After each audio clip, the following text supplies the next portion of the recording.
The walls were rotting, the roof sagging, and the smell of decay lingered long before you even stepped through the door. But inside that house, what investigators found was not just poverty, not just suffering. It was something far more disturbing.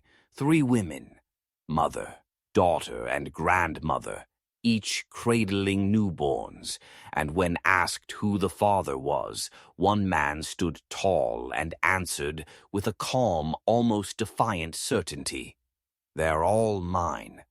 That man was Elma Harmon, the patriarch of Alabama's most infamous bloodline, a man who had turned his home into a laboratory of sin, corruption, and secrecy. What unfolded in that house wasn't just an isolated crime. It was the exposure of a hidden system, one that had been growing for over a century, shielded by isolation, twisted belief, and a sense of destiny. This isn't just a story about inbreeding. It is about a man who believed himself chosen, someone who thought the laws of God and man didn't apply to him. And yet, when you look closer, you realize Elma Harmon wasn't the beginning. He was the end result of something older, darker, more carefully cultivated. His family's tradition began with a Confederate deserter who walked into the Alabama hills and never came back out. From him grew a philosophy passed down in whispers, reinforced with rituals, diaries, and punishments for disobedience. They told themselves they were preserving purity, while in truth, they were digging a genetic grave, one generation at a time. But this story isn't just about Alabama. No, this is about something universal, because the Harmons are a grotesque mirror, reflecting what happens when unchecked authority collides with belief systems twisted into cages. This is what happens when isolation breeds corruption. And the shocking part is, while Elma's story is extreme, the pattern behind it, the pattern of control, obedience, and manipulation exists everywhere in hidden corners of history, in closed institutions, even in systems you live under right now. What the Harmons did in that crumbling farmhouse wasn't just the madness of one man. It was the embodiment of a forbidden ideology, one that believed purity could be achieved through dominance, and that weakness deserved extinction. And the deeper you go into this case, the more you realize this wasn't a family tragedy. It was a generational weapon. To understand how a man like Elma Harmon could impregnate his own mother, daughter, and sister under one roof, you need to go back to where the bloodline began. The Harmons were not just poor. They were isolated, forgotten by the state, ignored by the church, and abandoned by progress. Their home sat deep in the Alabama hills, where paved roads turned to dirt paths, and the dirt paths eventually ended in silence. No one came there, and no one left. That silence was the soil in which their curse grew. The first patriarch of this line was said to be a deserter from the Confederate Army. He fled into the mountains during the chaos of war and found refuge in isolation. He built a cabin, raised children, and preached that the world outside was corrupt. His words became law, and his children obeyed. They were told outsiders would ruin them, that God wanted their blood to stay pure, that they were chosen to remain separate. And so brothers married sisters, fathers took daughters, and what might have been a whisper of sin turned into an unbroken chain of corruption, stretching for generations. By the early 1900s, the Harmons were already notorious in nearby towns. Locals whispered about them, but no one dared climb into the hills. They were said to be cursed, deformed, marked by God's wrath. Stories spread of children with twisted limbs, hollow eyes, and voices that never learned to form words. But to the Harmons themselves, this was normal. This was tradition. Children born inside the Harmon cabin were never registered with the state. No birth certificates, no records. The outside world had no proof these people even existed. Their reality was sealed in wood and shadow, written only in family Bibles passed from hand to hand. That secrecy kept the bloodline hidden for decades until the moment investigators finally broke open the walls and discovered the full extent of what was happening. Elma Harmon did not invent this darkness, he inherited it. He was the heir to a twisted kingdom raised to believe he was its king, and so by the time he grew into a man, he did not see his acts as crimes. He saw them as destiny, a continuation of something holy, something untouchable. To him, impregnating 3 generations under the same roof was not shocking. It was the natural order of things. And in that belief, the true horror of the Harmon story begins to unfold. Elma Harmon was born in the winter of 1912 in a cabin where the windows were stuffed with rags to keep the cold out and the air inside thick with wood smoke and sickness. His mother was already weak when he came into the world, a girl who had given birth too young too often. The whispers said she was not just his mother, but also his father's half-sister. No doctor was called. No midwife was trusted.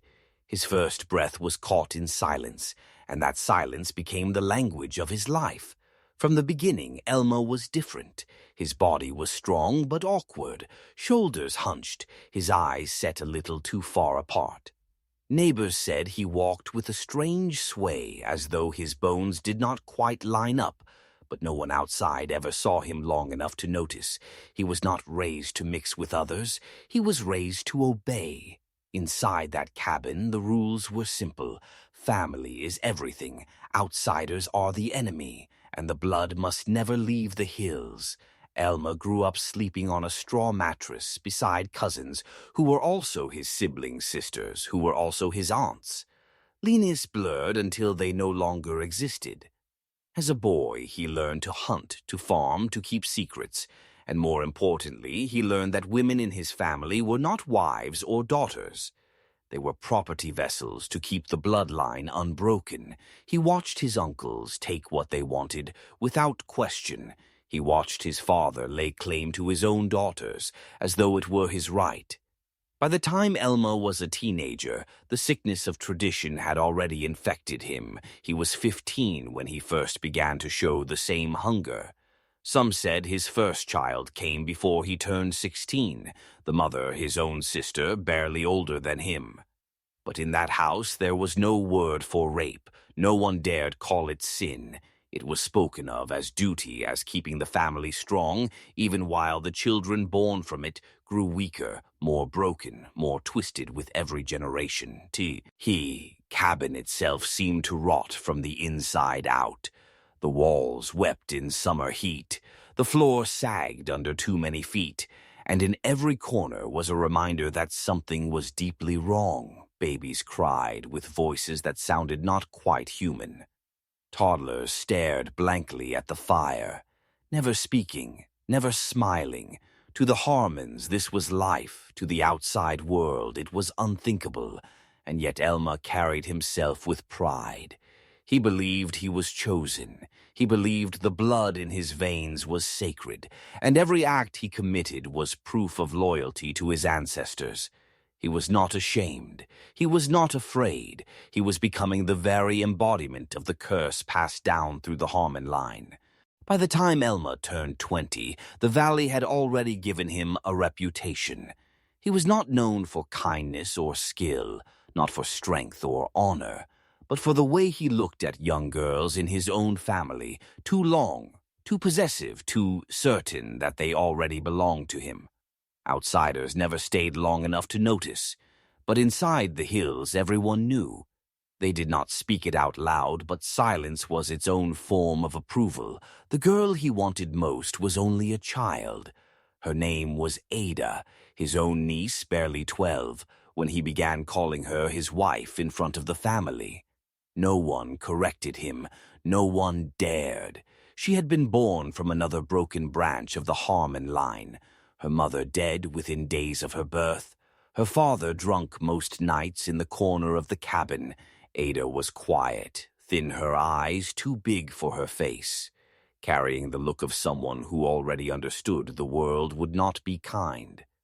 Elma began by moving her things into his room. He told the family she needed care, that she needed protection, but everyone understood what it meant. By 13, she no longer called him Uncle Elma. She called him husband. There was no preacher, no courthouse, no paper signed, just a muttered blessing from an older cousin who had long since stopped believing in God. And in that moment, a child became a wife, not by choice, but by decree. Neighbors began to notice Ada's absence.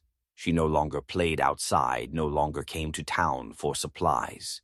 When she did appear, her eyes were hollow, her steps slow, her body already carrying the weight of something she should never have endured. But the valley did what it always did. It turned its back. Whispers died in the throats of those who feared the Harmon blood more than they feared the law. The walls of Elma's cabin became a prison. Ada was not allowed to leave without him. She was not allowed to speak unless spoken to. She was not allowed to grow into anything other than what he demanded.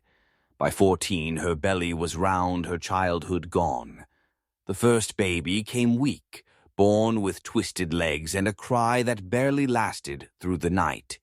They buried it in the woods with no marker, no prayer, just another secret swallowed by the earth. Elma did not grieve. To him, the child's death was not a tragedy, but a test. He believed the bloodline demanded sacrifice, that the next child would survive, that the curse was only a lie, told by outsiders who did not understand.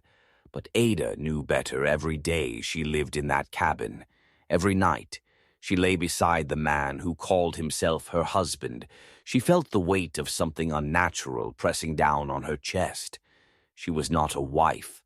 She was not even a person in his eyes. She was a vessel, and Elma was determined to use her until nothing was left. The second child came in winter.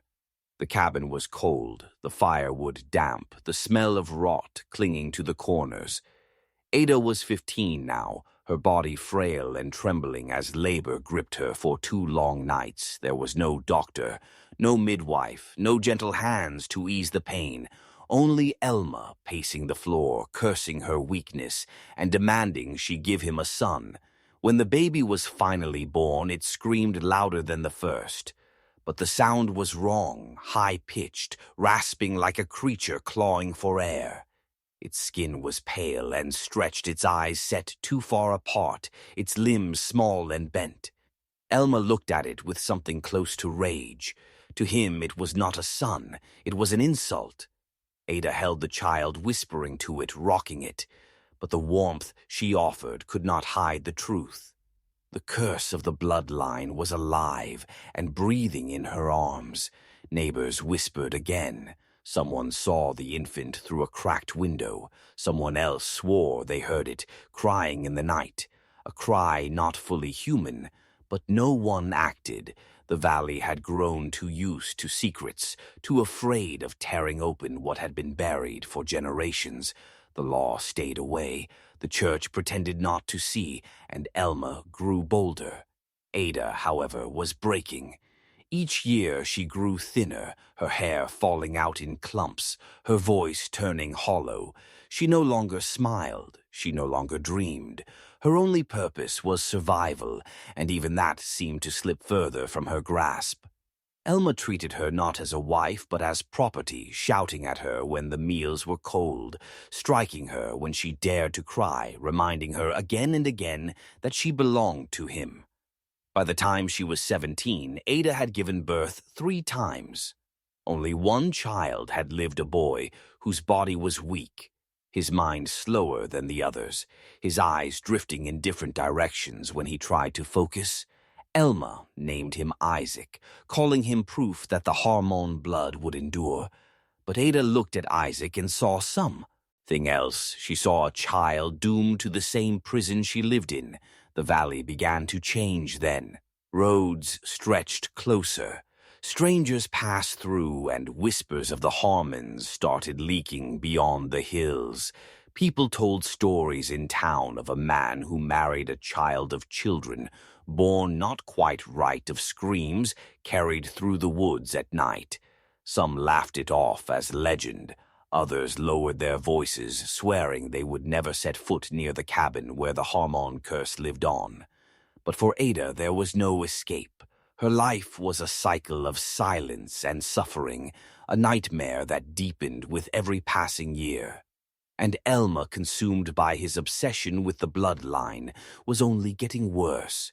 The more the world outside changed, the tighter his grip became, as if he knew the day was coming when secrets could no longer stay buried. By the time Ada turned 19, her body had become a graveyard of children, 4 pregnancies, 2 burials, 1 child barely living, and a spirit that had long since stopped fighting. She moved through the cabin like a shadow, her eyes downcast, her hands trembling, her words swallowed before they could leave her mouth. She was not alive in any real sense. She was surviving, and even that felt like a punishment. Elma, however, grew prouder with each year. He boasted that his bloodline was strong, that no outsider could judge him, that the Harmon way was the only way. His chest swelled when he looked at Isaac, dragging the boy around the valley as if he were proof of his victory. But others saw the truth. The boy was sickly, his mind slow, his body bent, and yet Elma clung to him with a desperation that bordered on madness. The valley began to turn against them. No longer whispers but warnings. Mothers told their children not to play near the woods. Men carrying rifles refused to hunt on Harmon land. Even traders desperate for coin began refusing to deliver goods to the cabin. The Harmon family, once feared, was now avoided, like a plague. Their name carried not power, but shame. Ada felt the shift, too. In the silence of the nights, she began to hear something she had never felt before. Possibility. A thought crept into her mind, dangerous and fragile escape. She imagined walking into the woods and never coming back. She imagined finding a road, a town, a place where no one knew the name Harmon. But the thought was always crushed by Elma's presence. His boots on the floor, his heavy breathing at night, his threats whispered into her ear whenever she hesitated. Too long. The breaking point came one spring evening. Isaac, frail and fevered, lay gasping for air, his small chest rising and falling in uneven bursts. Ada begged Elma to let her take him to town to find a doctor, to do something other than wait for death.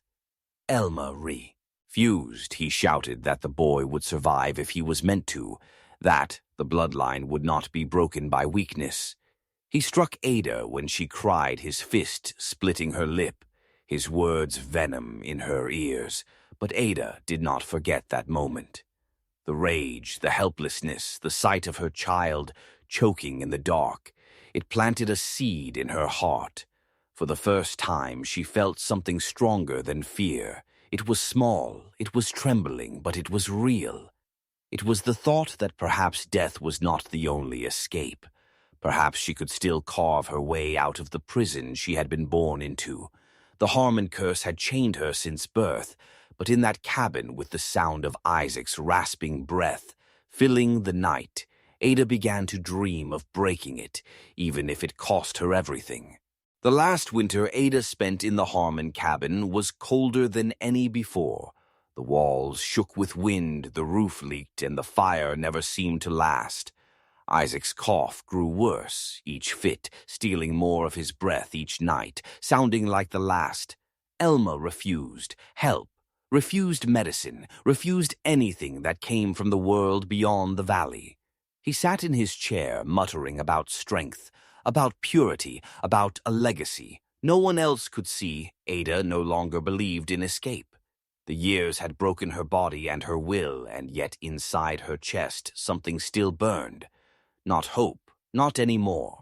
Something darker, something sharper. She began to watch Elma carefully, the way his hands shook when he drank, the way his anger blinded him, the way he slept too deeply after nights of liquor. She waited silently, patiently, as if the valley itself was holding its breath with her. Then one night, as snow swallowed the hills and the world outside lay silent, Ada acted. Elma had passed out by the fire, a half-empty bottle slipping from his hand, his mouth open as he snored. Ada stood over him with a look no one in the Harmon family had ever worn before. Not submission, not fear, but decision. She did not scream, she did not weep. She pressed the pillow down over his face and held it there, her arms trembling, her breath uneven, as his body writhed beneath her. She held on until the fight left him, until the only sound in the cabin was the crackle of firewood and Isaac's weak coughing from the bed. When it was done, Ada did not collapse, she did not run. She sat in silence, staring at the man who had stolen her childhood, her body, her life. For the first time, she was free. But freedom was not salvation. Isaac would never recover. The bloodline was already broken, and the valley would never forget what had happened in the Harmon house.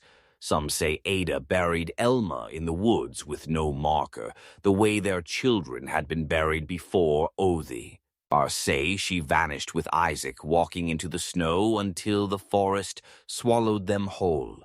No record tells the truth, only whispers remain, but the legend of the Harmons lived on. A family cursed by its own blood, destroyed by the very obsession it worshipped. A story mothers told their children to keep them away from the woods. A warning carved into memory that when family turns inward and the bloodline coils too tightly, it is not love that survives, it is ruin. And in the valley, when the wind is cold and the night is still, some say you can still hear it. The sound of a woman's breath, steady and unbroken as she takes back the silence that was once stolen from her.